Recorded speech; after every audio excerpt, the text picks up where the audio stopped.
ہے ہند میں انوکھا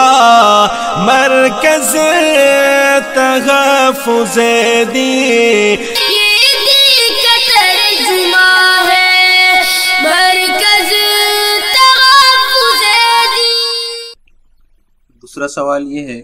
کہ کچھ لوگ خواتین کے اس احتجاجی مورچے کے تعلق سے اعتراض کر رہے ہیں کہ آخر آپ عورتوں کو روڈ پر لا کر کیا ثابت کرنا چاہ رہے ہیں اور اس سے کیا فائدہ ہو رہا ہے؟ اصل میں دیکھیے، ایک بات بنیادی طریقے پر سمجھنے کی ہے کہ نارمل حالات میں بات بالکل دوسری ہوتی ہے، ایمرجنسی حالات پہ بات بالکل دوسری ہوتی ہے۔ ابھی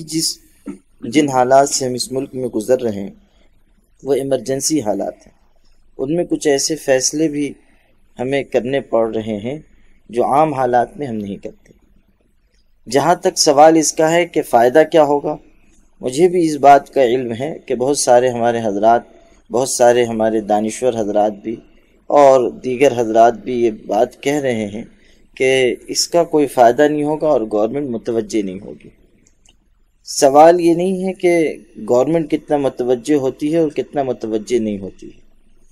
سوال اس کا ہے کہ جو بات پورے ملک کو گمراہ کرنے کی کوشش کے طور پر سامنے آئی ہے کہ یہ کہا جا رہا ہے کہ مسلمان عورتیں شریعت مخالف حرکتوں کے ساتھ ہیں، اس کا جواب دیا جائے۔ ایک بہت بڑا طبقہ اس ملک میں ایسے ہمارے ہندو بھائیوں کا دوسرے مذاہب سے تعلق رکھنے والوں کا ہے جو اس پروپیگنڈے سے متاثر ہو گیا تھا کہ ہاں واقعی مسلمان عورتیں شریعت کے قوانین کو پسند نہیں کر رہی۔ اب یہ جب احتجاج ہو رہا ہے تو پورے ملک کے باشندے یہ محسوس کر رہے ہیں کہ حکومت اور میڈیا نے جو بات بتائی ہے وہ صحیح نہیں ہے، صورتحال بالکل دوسری ہے۔ اسی طرح ٹی وی پر جو شور مچا ہوا تھا کہ مسلمان عورتیں شریعت کے قوانین کو صحیح نہیں سمجھ رہی ہیں یا طلاق کے قانون کو ظالمانہ سمجھتی ہیں، دیکھ لیجئے سارے ٹی وی کے ڈبے جو ہیں بند ہو گئے ہیں۔ وہ اثر ہے ان احتجاجی جلوس کا، اور ہمیں اس بات کی امید ہے کہ حکومت بھی متوجہ ہوگی۔ ابھی آپ دیکھ لیجئے، کل کی خبر ہے کہ مہاراشٹر کے کسانوں نے بھرپور احتجاج کیا اور ناسک سے بمبئی تک پیدل مارچ کیا، تو اس کا نتیجہ نکلا کہ سرکار کو جھکنا پڑا، مطالبات منظور کرنے پڑے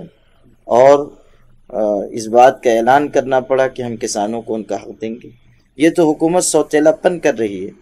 اور دوہرا پیمانہ اختیار کر رہی ہے کہ کچھ لوگوں کے احتجاج پر توجہ دے رہی ہے، کچھ لوگوں کے احتجاج کو نظر انداز کر رہی ہے۔ ایک سیکولر ڈیموکریٹک سیٹ اپ رکھنے والے ملک میں اس طرح کا تماشا ناقابل برداشت ہے ہند میں انوکھا مرکز تحفظ دین۔